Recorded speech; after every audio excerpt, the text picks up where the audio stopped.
De fechas tempranas es conocido que el Evangelio de Mateo fue escrito en hebreo, y que dicho texto hebreo era utilizado por los nazarenos. Así, por ejemplo, Jerónimo, 331-420, autor de la versión latina de las Escrituras conocida como la Vulgata, confirma la existencia del Evangelio hebreo de Mateo y declara: Mateo, que es también Leví, compuso un evangelio en el idioma y caracteres hebreos. Además, el mismo está preservado hasta este día en Cesarea, en la biblioteca tan diligentemente coleccionada por el mártir Pamilus. Catálogo de escritores eclesiásticos. Y este evangelio hebreo de Shem Tov confirma un hecho ahora reconocido, el de que los versículos que hoy en día leemos al final del capítulo 28, que está en traducciones griegas y las que fueron traducidas de ellas, no son realmente como los redactó el apóstol. También el historiador cristiano Eusebio de Cesarea, 263-339, heredero de la extensa biblioteca Pamilus, que conservaba una copia del texto original de Mateo, sino el texto original mismo, confirma también en capítulo 24 del tercer libro de su historia eclesiástica, que Mateo escribió en hebreo el evangelio que lleva su nombre. Comentario del teólogo José Álvarez. Este video tiene la finalidad de primeramente probar que verdaderamente existen manuscritos hebreos del Evangelio de Mateo, ya que está demostrado que fue inicialmente el idioma en el que lo escribió el apóstol Mateo. Y a su vez el video tiene otro fin, de exponer evidencialmente que los escritos de Mateo 28:19 con la fórmula bautismal trinitaria no tiene relación con el Mateo 28:19 copia del original hebreo que se presenta en uno de los manuscritos hebreos de Mateo hallados hasta hoy, conocido como la obra de Shem Tov o Evan Boan, obra de controversia judeo-cristiana. Evangelio hebreo de Mateo, completada en el año 1380. Cuya copia no pasó por manos del clero romano, sino guardada celosamente por judíos nazarenos. Primero les resaltaré un comentario de uno de los primeros cristianos del siglo II. Eusebio de Cesarea cita palabras de Papías de Hierápolis. Mateo ordenó en lengua hebrea los dichos del Señor y cada uno los interpretó, tradujo conforme a su capacidad. Historia eclesiástica. I. 39,16. 1. La mayoría de traducciones del Evangelio del Mateo a todos los idiomas son hechas por traducciones copias de los griegos, y no del original hebreo de Mateo en el que fue escrito. Les hablaré de los manuscritos Dutillet y manuscrito Shem Tov, dos copias de los escritos del Mateo hebreo, idioma original del Evangelio. Manuscrito Dutillet publicado por Jean Dutillet. Actualmente los manuscritos de Dutillet se encuentran celosamente guardadas en la Biblioteca Nacional de Francia. Historia del manuscrito. La historia de este manuscrito, desafortunadamente, es una historia de extorsión más que de exploración. El manuscrito fue descubierto por Jean Dutillet en el año 1553. Por esa razón la versión se conoce como Dutillet. Este manuscrito no es la misma versión que la de Shem Tov, también conocida como la versión de Evan Boan, aunque tiene una relación estrecha con la versión de Shem Tov. La versión de Shem Tov ha sido publicada recientemente por Josh Howard y debería ser de igual interés. Esta versión fue obtenida en el 1553 por Jean Dutillet, obispo de Brieu, en agosto 12 del 1553, a petición de Pietro, cardenal de Carafa, el inquisidor general, que más tarde llegaría a ser el Papa Paulo IV. El Papa Julius II firmó un decreto prohibiendo el Talmud en Roma. El decreto fue ejecutado en septiembre 9 del 1553, en Rosh Hashanah, y todo lo que pareciera al Talmud, esto es, todo lo que estuviera escrito en letras hebreas, fue confiscado. Jean Dutillet, quien estaba visitando Roma en ese tiempo, aprovechó el momento para adquirir este manuscrito hebreo de Mateo, que fue seguido por una serie de reprensiones rabínicas. Jean Dutillet regresó a Francia con este descubrimiento, donde permanece en la Bibliothèque Nationale de París hasta el día como manuscrito hebreo no. 132. Siendo que este manuscrito data solamente de la Edad Media, es viejo pero muy seguramente no antiguo. El texto contenido dentro de este manuscrito parece, sin embargo, ser de origen viejo. El texto tiene una relación estrecha con varias versiones antiguas que permanecieron perdidas hasta el siglo XIX.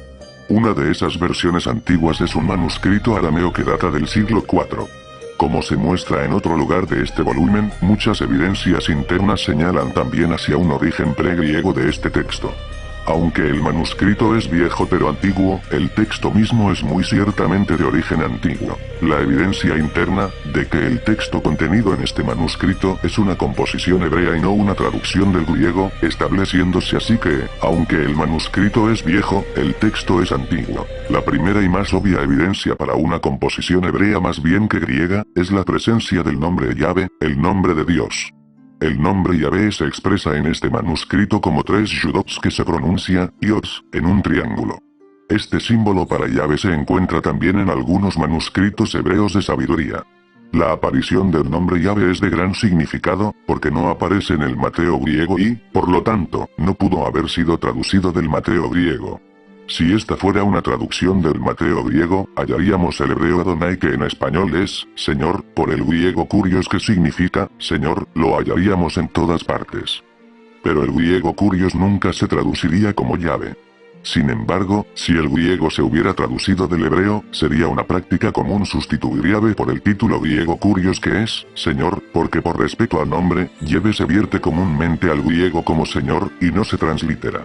Así parece que nuestro texto hebreo no podría haber sido traducido del griego, sino debe anteceder al griego. La próxima evidencia irrefutable de que nuestro hebreo antecede al griego se encuentra en la genealogía de Yeshua en el capítulo 1.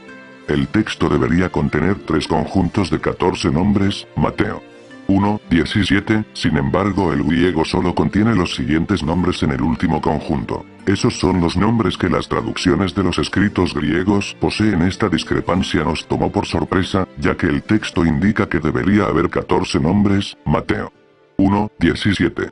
Nuestro texto hebreo, sin embargo, contiene 14 nombres en el último conjunto. En el verso 13 vemos el nombre que falta, Abner, entre Abihud y Eliakim. Siendo que Abner se ve en hebreo semejante a Abihud, parece que un escriba descuidado volvió a mirar la lista y prosiguió después de Abner confundiéndolo con Abihud. Este error de escriba nos muestra claramente que el texto hebreo vino antes del texto griego, el cual se afectó por el error del escriba. Solo en el texto hebreo del Mateo de Yindut y Yek contiene el nombre de Abner. El error se ha debido probablemente a la similitud en hebreo entre Abihud y Abner. La siguiente evidencia de que el hebreo antecede al griego se encuentra en la parábola del sembrador, que trata primariamente de la semilla más bien que del sembrador. Sin embargo, el griego llama a esta parábola la parábola del sembrador Mateo 13:18. La palabra hebrea aquí puede leerse en cualquiera de 2 maneras, dependiendo de las vocales, que no están escritas en este manuscrito hebreo. Se puede leer Sarúa sembrador, o Sará semilla. El contexto requiere que traduzcamos la palabra aquí como semilla. El más antiguo manuscrito hebreo / arameo que contiene vocales, la pesita, lee Sará semilla. En el griego, sin embargo, sembrador es espeiro y semilla es esperma, palabras completamente diferentes.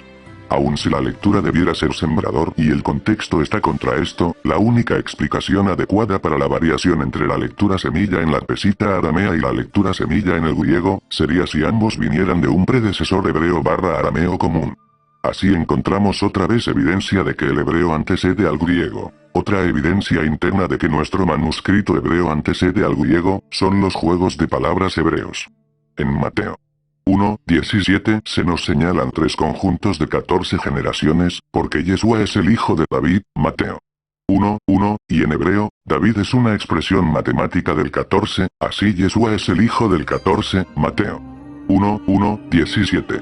Otra evidencia que el hebreo es anterior al griego está en Mateo 2:23, leemos que el profeta, otra vez notamos que es más correctamente que el griego los profetas, que aparece en los manuscritos griegos de Mateo, predijo que el Mesías sería llamado de Nazaret, o en hebreo, Natseret, que está escrito sin vocales como NTSRT. Ningún profeta hizo semejante predicción, sin embargo Isaías, predijo que el Mesías sería llamado Netzer Renuevo, Isaías 11:1, que se escribe sin vocales como NTSR. Así Mateo 2:23 es un juego de palabras hebreo. Otro juego de palabras hebreo se encuentra en Mateo 11:7, donde se hace referencia a Yohanan, que es Juan, como una vara movida por el viento. La palabra para vara aquí es caná, palabra similar a canae, la palabra hebrea para celote. Otro juego de palabras se encuentra entre las palabras ketz, que quiere decir fruto de verano Mateo 24:32, y katz, que es fin Mateo 24:14. El mismo juego de palabras hebreo puede hallarse en el Tanakh, Antiguo Testamento Amos 8:1. Resulta claro por varios juegos de palabras que este texto fue compuesto en hebreo, no traducido del griego como quieren hacer creer muchos defensores del griego de Mateo, que es la traducción del hebreo. De hecho, muchos pasajes, como Mateo 2:23, ni siquiera pueden entenderse en griego. Finalmente, la relación que este texto tiene con una versión hebrea/aramea, véase relación con otras versiones, que estuvo perdida hasta tiempos modernos, y que no pudo estar disponible para un editor en la Edad Media, prueba que este texto tiene su origen con ella, en tiempos antiguos, y no es el producto de un traductor de la Edad Media que tradujo del Mateo griego. Ahora pasemos a evidencias documentadas de que Mateo fue inicialmente escrita en hebreo. La evidencia interna de que el Mateo griego fue originalmente compuesto en hebreo es extensa, y no se puede cubrir aquí. Estudiante de Juan citado por Eusebio, años 150-170, era cristiana. Mateo compuso las palabras en el dialecto hebreo, y cada cual tradujo como pudo. Eusebio, Historia Eclesiástica 3:39. Ireneo, estudiante de Juan, años 150-170, era cristiana. Mateo también produjo un evangelio escrito entre los hebreos en su propio dialecto. Ireneo, contra las herejías, 3:1. Orígenes, citado por Eusebio, en el año 210 era cristiana. El primero evangelio está escrito según Mateo, el mismo que fue una vez colector de impuestos, pero después un emisario de Yeshua el Mesías, quien habiéndolo publicado para los creyentes judíos, lo escribió en hebreo. Eusebio, Historia Eclesiástica 4:25. Eusebio, año 315, era cristiana. Mateo también, habiendo proclamado primero el evangelio en hebreo, cuando al punto de ir también a otras naciones, lo puso por escrito en su lengua nativa, y así suplió la falta de su presencia para ellos por medio de sus escritos. Eusebio, Historia Eclesiástica 3:24. Pantenus penetró tan lejos como la India, donde se informa que halló el evangelio según Mateo, que había sido entregado antes de su llegada a alguien que tenía el conocimiento del Mesías, a quien Bartolomé, uno de los emisarios, como se dice, había predicado, y les había dejado ese escrito de Mateo en letras hebreas. Eusebio, Historia Eclesiástica 5:10. Epifanio, año 370, era cristiana. Ellos los nazarenos tienen el evangelio según Mateo muy completo, en hebreo, porque este evangelio se preserva ciertamente entre ellos como fue escrito primeramente, en letras hebreas.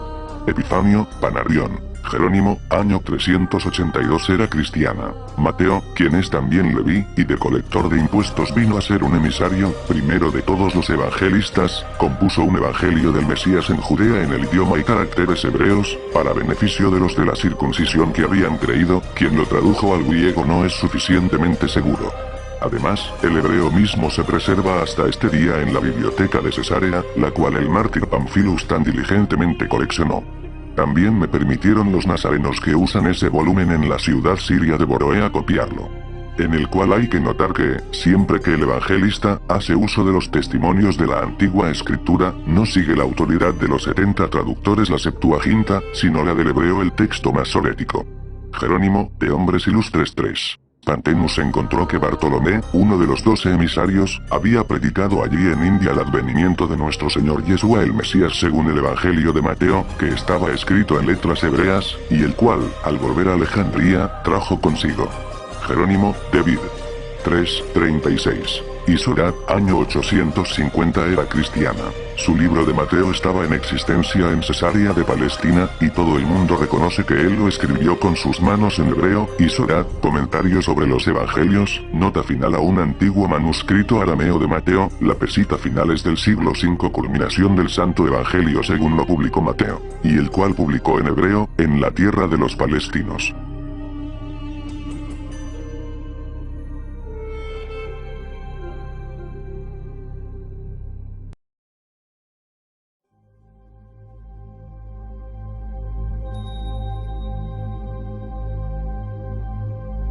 Ahora hablaremos de los manuscritos de Shem Tov, publicados en su obra, Evan Bohan. En el 1380, en Tarazona, Aragón, Shem Tov completó una obra de controversia judeo-cristiana titulada Evan Bohan, revisada en el 1385 y en el 1400. En esta obra incluyó el texto hebreo de Mateo. A continuación veremos un video explicativo de algunas diferencias de pasajes de los escritos griegos de Mateo con los manuscritos hebreos de Shem Tov por Nasratim Abdiel Ben Ober, explicando sobre la traducción del manuscrito hebreo de Mateo del rabino y doctor Shem Tov es anterior a los manuscritos griegos. Abdiel Ben Ober, actualmente, han elaborado la traducción del libro de Mateo de Shem Tov al idioma español titulado Toldot Yehoshua. Veamos el video. Debido a que el texto de Eben Bohan ha sido transcrito varias veces por diferentes copistas, se han cometido errores ortográficos, por lo tanto en la obra Toldot Yehoshua se han confrontado los 9 manuscritos hebreos y han sido seleccionadas cuidadosamente las mejores lecturas de entre los 9 manuscritos. Terminamos con las aclaraciones de que el Evangelio fue escrito en hebreo y no en griego, y que las copias de Dut y Yeti de Shem Tov son copias del hebreo original. La versión Shem Tov no es escrito originalmente por el mismo Mateo, sino copias en hebreo que sobrevivieron a ser quemadas y estuvieron protegidos por la comunidad judía. El libro de Mateo en hebreo existe en varios manuscritos. Aquí una lista de 9 manuscritos hebreos. El tratado titulado Eben Bohan del rabino Shem Tov Ben Ishaq, que data del siglo XIV, contiene en el mismo el libro popularmente conocido como Mateo en hebreo. Y lo que hace diferente este texto de los demás textos que hoy conocemos que presentan el libro de Mateo en hebreo es que este escrito claramente muestra una autenticidad, claramente muestra una originalidad en el texto. Al nosotros darnos cuenta de esta realidad, el Centro de Estudio Maor Ba'olam se ha tomado la labor de transcribir el texto hebreo y una traducción al español.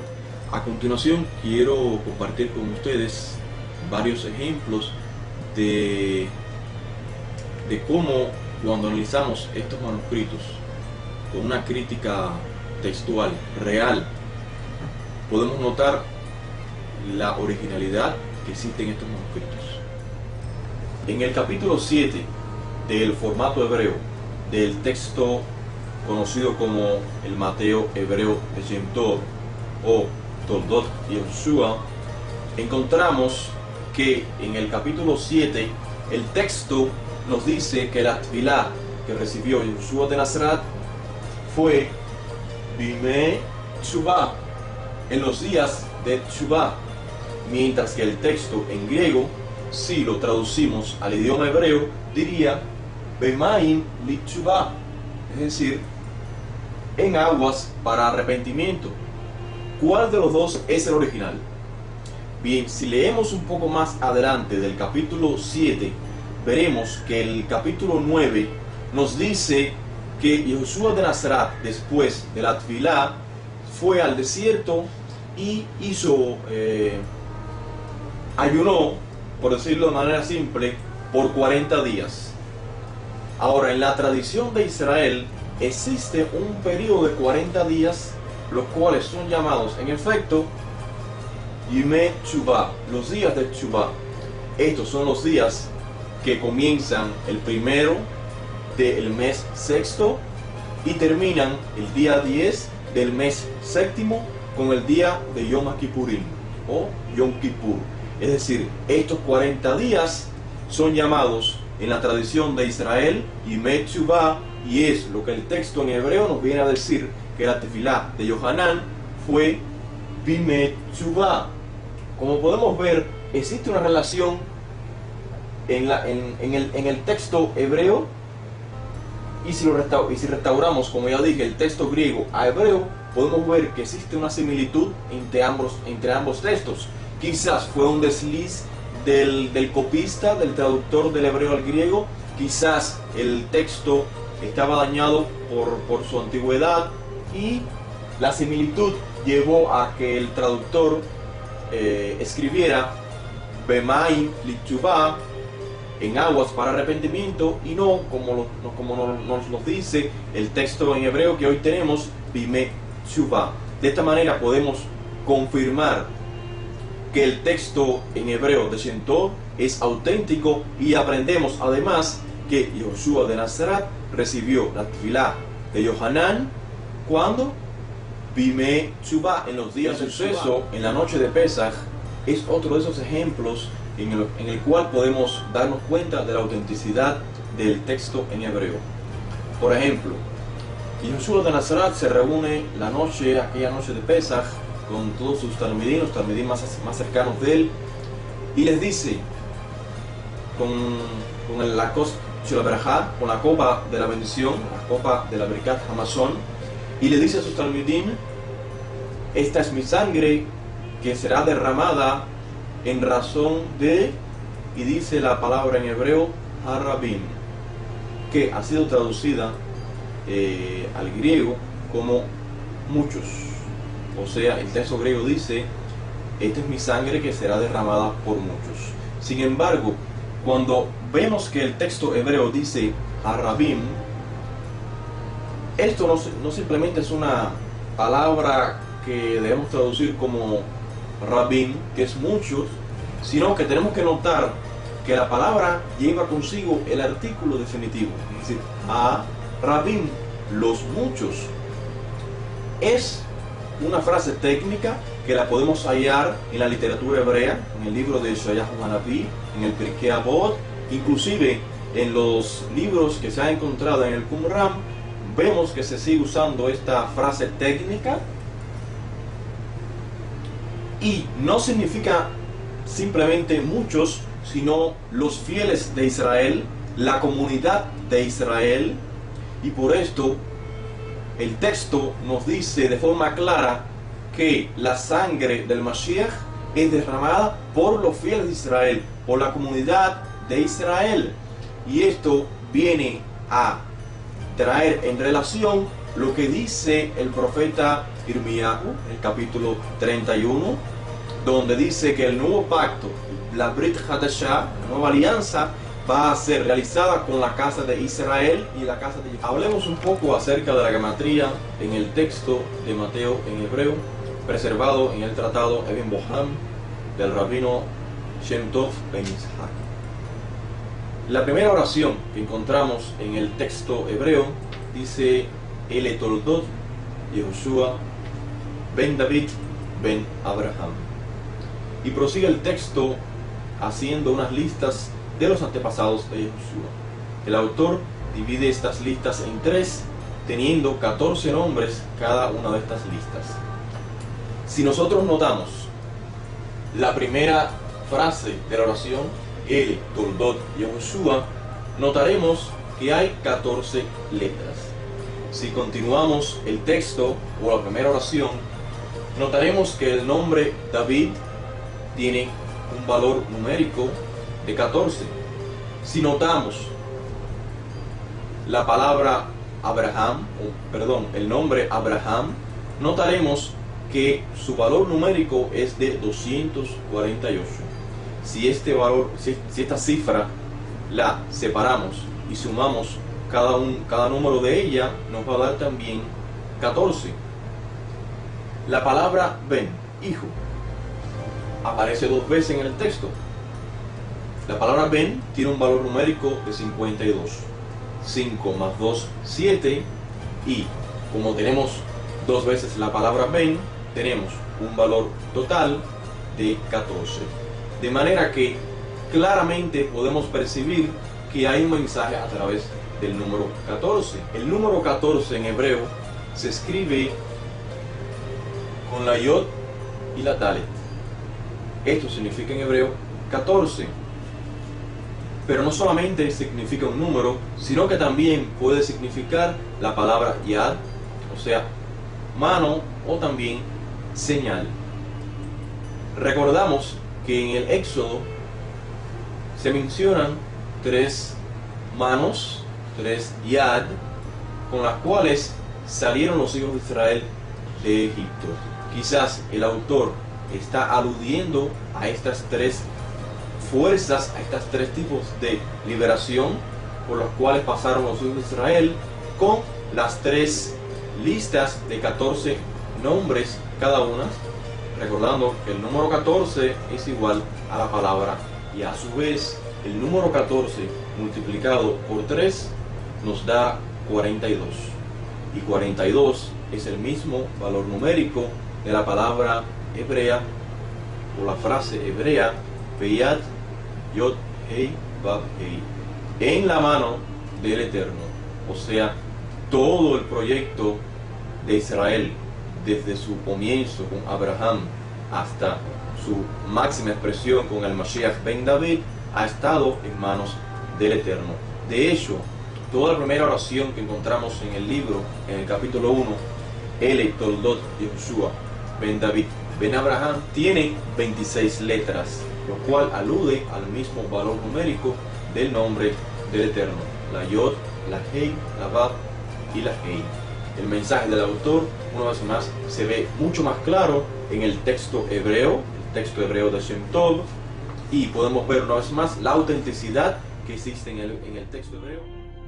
Siguiendo el tema de la gematría, en el capítulo 79 del libro Toldot Yehoshua, o el texto en hebreo del Mateo de Shem Tov, podemos ver allí que Yehoshua le enseña a su talmid Shimon Kefa una enseñanza acerca del perdón.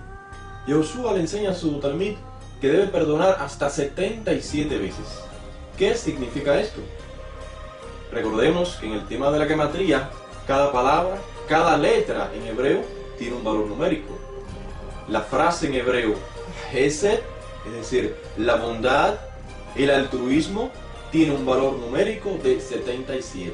De manera que este tema, que quedaba por tiempo, por no tener el texto en hebreo, quedaba como sin saber qué interpretación darle a esta expresión de Yehoshua del número 77, hoy con el texto hebreo de Shem Tov, podemos ver que Yehoshua estaba enseñando a sus discípulos a través del mensaje de la gematría a perdonar usando Gesed, es decir, usando el altruismo. El capítulo 73, en el formato hebreo del texto Toldot Yehoshua, donde se nos narra acerca de una visión o una revelación de Moshe y Eliyahu a Yehoshua, podemos ver una vez más en esta narración el uso de la gematría por parte del autor. El texto nos dice que se aparecen Moshe y Eliyahu y nos dice que los discípulos vieron un solo cuerpo y a dos hombres.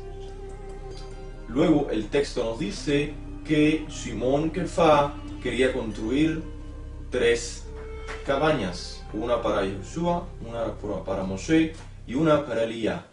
Lo interesante es que el texto primero usó la palabra Eliyahu y luego, cuando expresa lo que dijo Shimon Kefa, pone en la boca de Shimon Kefa la palabra Elías, es decir, el mismo nombre de Eliyahu, pero abreviado. ¿Qué se esconde detrás de todo esto? Bien, la frase Moshe de Eliyahu tiene un valor numérico de 403, que equivale a la frase en hebreo 2 hombres. El nombre Moshe más el nombre Elías, la abreviación de Eliyahu, tienen un valor numérico de 391, que es el mismo valor numérico del nombre de Yehoshua. De manera que podemos ver a través de la gematría que el autor está plasmando en el texto que 2 hombres, es decir, Moshe y Eliyahu, se encuentran en el Mashiach, es decir, la Torá, la Nebuá, la Torá y la profecía se encuentran en Yehoshua. Él equivale a estos 2 hombres, los 2 hombres más resaltados de la historia de Israel. Y luego nos dice que Moshe y Elías equivale al mismo valor numérico de Yehoshua, confirmando lo que anteriormente expresó. Toda esta información y mucho más hoy está a su alcance a través del libro Toldot Yehoshua, Mateo en hebreo, que el Centro de Estudio Maor Baolam ha realizado para que usted tenga el día de hoy, después de 2000 años de historia, tenga en sus manos las enseñanzas de Jesús de Nazaret en su idioma original, por primera vez en español.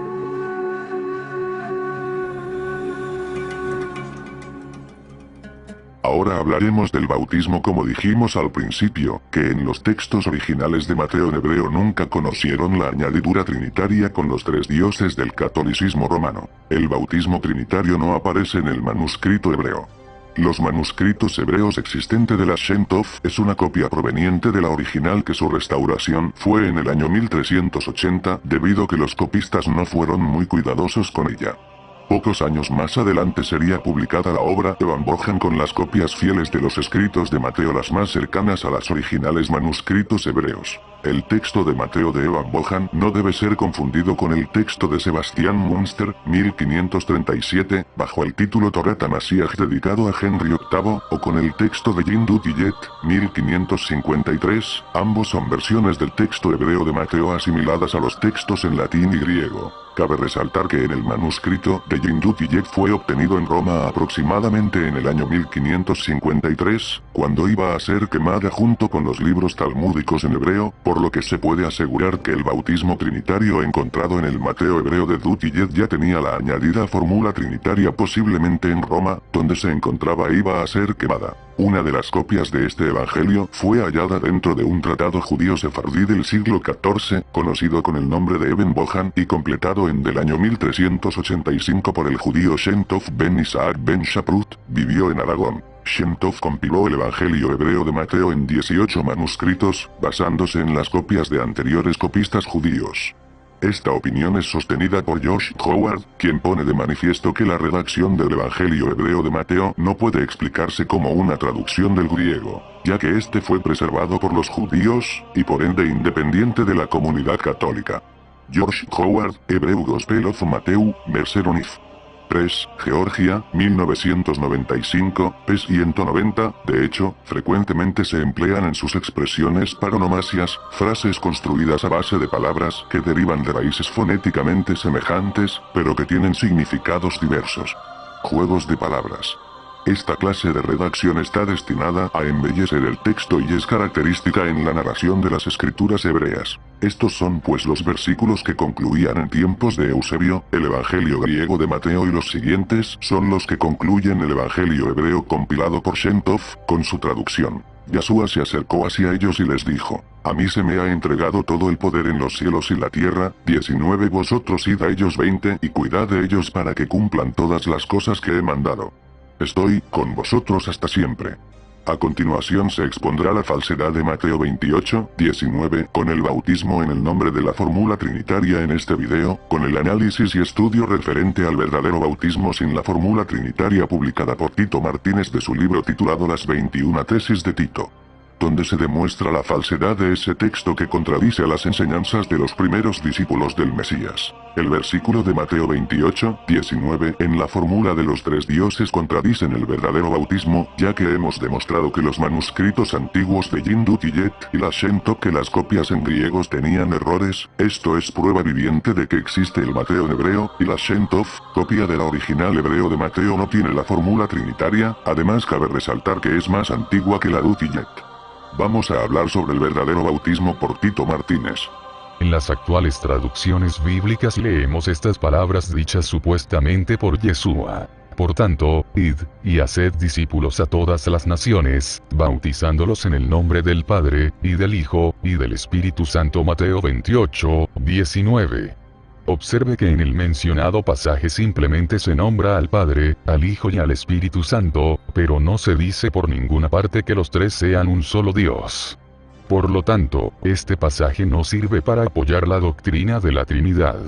El nombre indica la autoridad, es igual que cuando decimos en el nombre de la ley, es decir, bajo el poder de la ley. Por lo tanto, ese texto solo menciona el poder o la autoridad de los tres, pero no que los tres sean un solo Dios.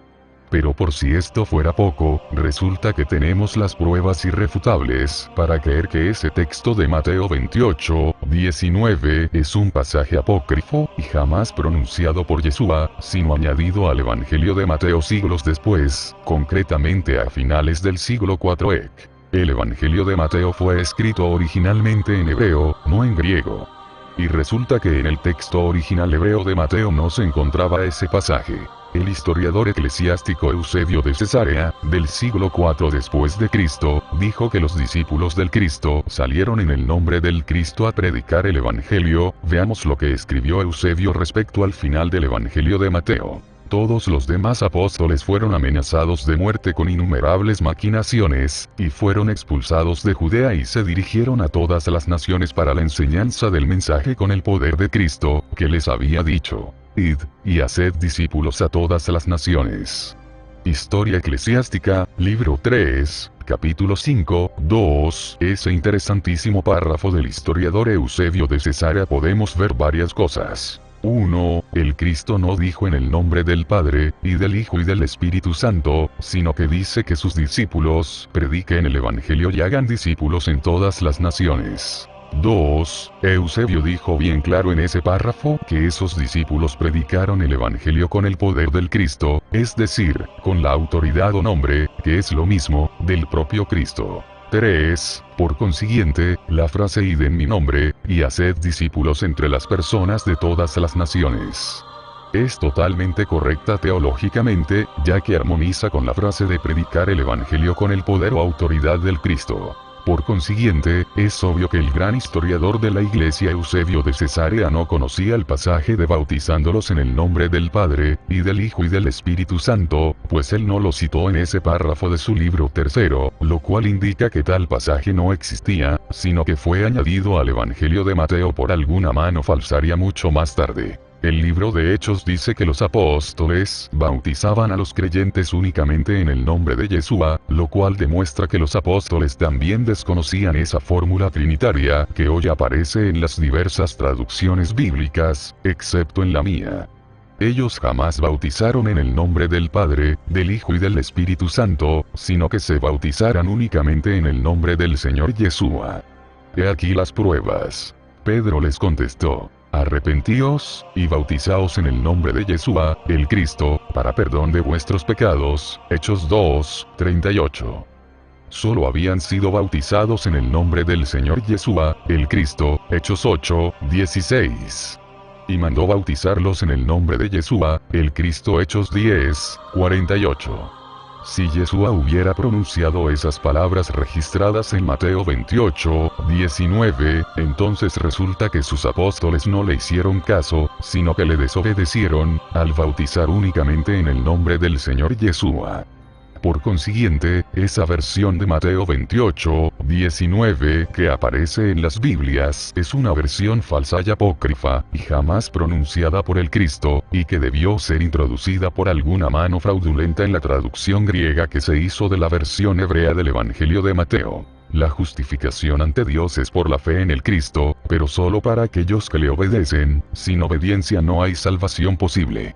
La salvación es por gracia de Dios, por medio de la fe, no por obras. F2, 8, 9. Sin embargo, resulta que la palabra de Dios también dice que Dios salvará a aquellos que le obedecen. 8. Y aunque era hijo, por lo que padeció aprendió la obediencia. 9. Y habiendo sido perfeccionado, vino a ser autor de eterna salvación para todos los que le obedecen. Hebreos 5, 8, 9. El perdón de los pecados se aplica al pecador únicamente cuando obedece al Señor y recibe el verdadero bautismo en agua, por inmersión, y en el nombre del Señor Yeshua. El Señor dijo lo siguiente: el que crea y sea bautizado, será salvo. Marcos 16, 16. Veamos ahora cuál era la doctrina de los apóstoles referente al verdadero bautismo cristiano. 38. Pedro les dijo: arrepentíos, y bautícese cada uno de vosotros en el nombre de Yeshua, el Cristo, para perdón de los pecados, y recibiréis el don del Espíritu Santo. Hechos 2, 38. Cuando Pedro predicó el Evangelio al soldado romano Cornelio y a su familia, y estos creyeron, entonces Pedro ordenó que fueran bautizados en el nombre de Yeshua, el Cristo. Hechos 10, 48. Ananías dijo lo siguiente al apóstol Pablo: 15. Porque serás testigo suyo a todos los hombres, de lo que has visto y oído. 16. Ahora, pues, ¿por qué te detienes? Levántate y bautízate, y lava tus pecados, invocando su nombre. Hechos 22, 15, 16. Por lo tanto, el pasaje es bien claro. Por medio del bautismo cristiano, nuestros pecados son lavados.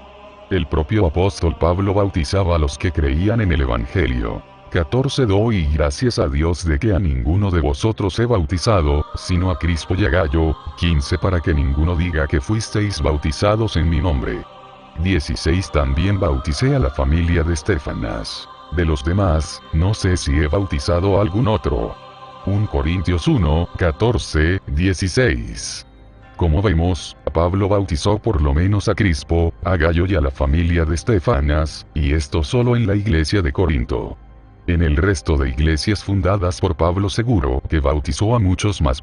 Pablo jamás rechazó el bautismo en agua y por inmersión para el perdón de los pecados, Hechos 2, 38, sino que lo practicó, aunque su misión principal no era bautizar, sino predicar el evangelio de la gracia de Dios, Hechos 20, 24, y una vez que creían en este evangelio, los creyentes eran bautizados, bien por el apóstol Pablo, o por alguno de sus compañeros cristianos en la evangelización. Por consiguiente, el bautismo en agua por inmersión, tal como enseña la Biblia, y en el nombre de Yeshua, el Cristo, es un claro mandamiento del Señor, para el perdón de los pecados. Cuando nosotros creemos en el Evangelio de la gracia de Dios, Hechos 20, 24, y obedecemos ese mandamiento del Señor de ser bautizados, entonces somos perdonados de nuestros pecados y reconciliados con Dios. Sin embargo, Satanás ha conseguido engañar a millones de cristianos para que rechacen esta clara enseñanza del Evangelio. Objeciones de los desobedientes. Los que rechazan el bautismo en agua, para el perdón de los pecados esgrimen siempre los siguientes argumentos. 1. El ladrón arrepentido fue salvo sin que fuera bautizado. Respuesta. Lógico, el ladrón arrepentido no pudo bautizarse después de creer en el Cristo, por la sencilla razón de que estaba crucificado. 2. Si el perdón de los pecados se recibiera cuando somos bautizados en el nombre del Señor Yeshua, el Cristo, tal como enseña el Evangelio, entonces todos los millones de cristianos que han sido bautizados en el nombre del Padre, del Hijo y del Espíritu Santo no podrían ser salvos. Respuesta. Dios perdona la ignorancia humana, y todos los cristianos que se han bautizado en el nombre del Padre, del Hijo y del Espíritu Santo es porque ignoraban que el verdadero bautismo es solamente en el nombre de Yeshua, el Cristo. Por lo tanto, Dios perdona a los que ignoran la verdad, pero no a los que rechazan voluntariamente la verdad que ya conocieron. 3. Si el perdón de los pecados se recibiera al bautizarnos en agua, en el nombre de Yeshua, el Cristo, entonces la salvación ya no sería por medio de la fe, sino por nuestras obras. Respuesta. La salvación es por la gracia de Dios, por medio de la fe, Efesios 2, 8, 9, sin embargo, Dios es el autor de la eterna salvación para aquellos que le obedecen, Hebreos 5, 8, 9, es decir, la verdadera fe es aquella que obedece al Señor, y el Señor ha dicho que quien crea, y sea bautizado, será salvo, Marcos 16, 16.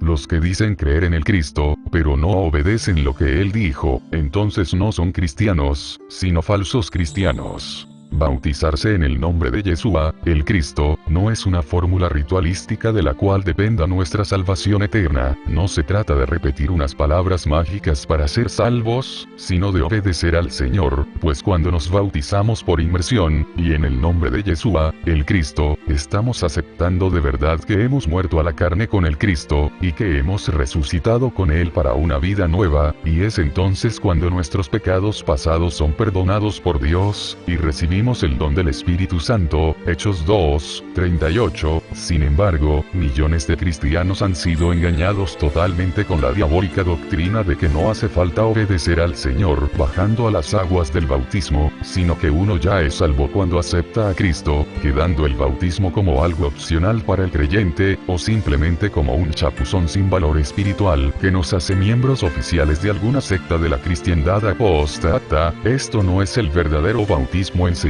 en el Evangelio. ¿Ya quiere recibir usted el perdón de todos sus pecados y el don del Espíritu Santo? Pues obedezca al Señor, y bautícese por inmersión en el nombre del Señor Yeshua, el Cristo, y entonces será salvo en el día postrero. Recuerde las palabras del Cristo: el que crea y sea bautizado, será salvo.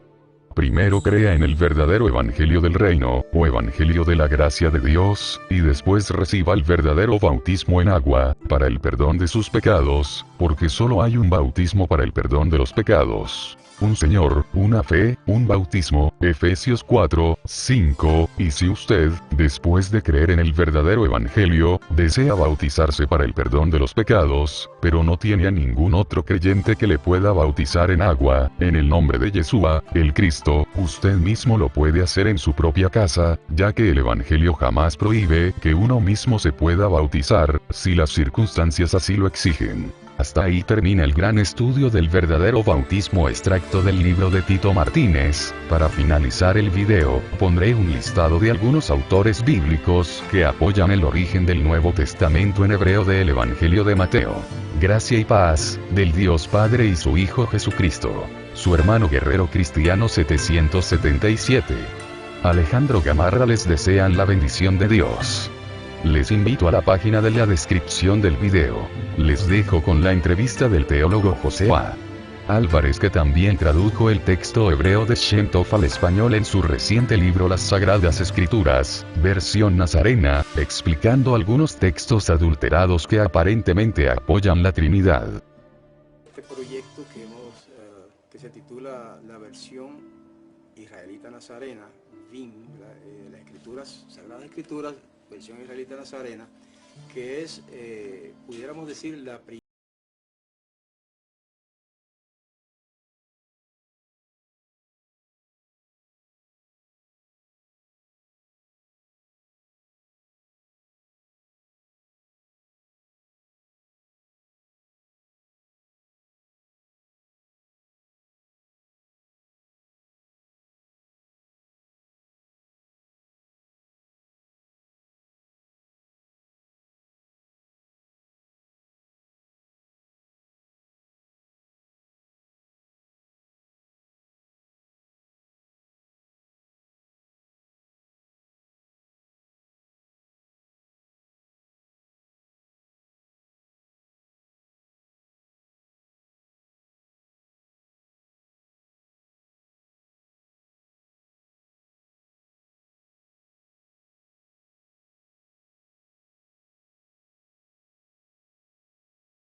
estos tres son uno. Y tres son los que dan testimonio de la tierra, el espíritu, el agua y la sangre, y estos tres concuerdan. Así que ahí los cristianos dicen, pues ahí está la evidencia de la Trinidad. Ahí está, y lo dice, que hay tres en el cielo, el Padre, el Verbo y el Espíritu Santo. Pero lo que no le enseñan los ministros a sus fieles, ¿verdad? Con algunas excepciones, es que ese verso fue añadido a la Biblia después del siglo IV. Ese verso no aparece en los manuscritos griegos del siglo IV, ni aparece en la Peshitta, que es del siglo II, todavía más antigua. Aparece solamente en manuscritos griegos del siglo XII y XIV. Por lo tanto, es obvio que fue añadido.